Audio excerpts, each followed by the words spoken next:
Од јавното предпријатие Водовод Куманово апелираат граѓаните навреме да ги надмируваат своите обврски. Наплатата за мај е падната за 46%, иако обично достигнуваше од 57 до 61%. Тие ги повикуваат граѓаните, но и правните лица да ги избегнат дополнителните трошоци за нотари и извршители за задоцнето плаќање.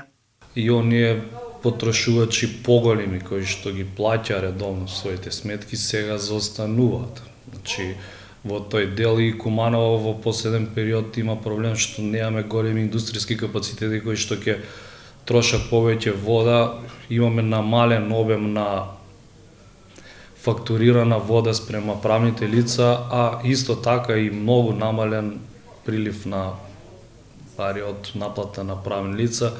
Исто така застанате делот и приклучоци, канали, пресметка за канали, значи буквално се намалуваат сите приходи. Ние се обидуваме со намалување на трошоците, тоа да го надминеме, до кога ќе издржиме, не знаеме. Имаме стандардни процедури, значи достава на опомени над 2000, над 3000 денари кои што се доставуваат пред тужење на граѓаните.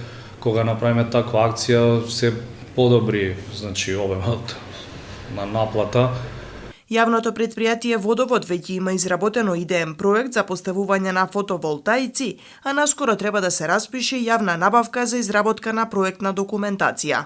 Уште пред 4 месеци имаме аплицирано преку општина до Western Investment Balkan Framework.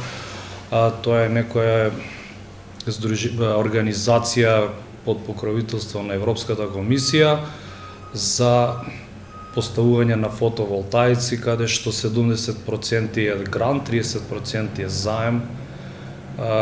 Тоа трае повикот заврши, се разгледуваат апликациите, некаде после завршување на летото треба да видиме до кај сме, дали ќе влеземе во тој проект. Идејното решение се однесува на 5 локации, меѓу кои филтери пречистителната станица. Проектот би изнесувал околу 1.800.000 евра.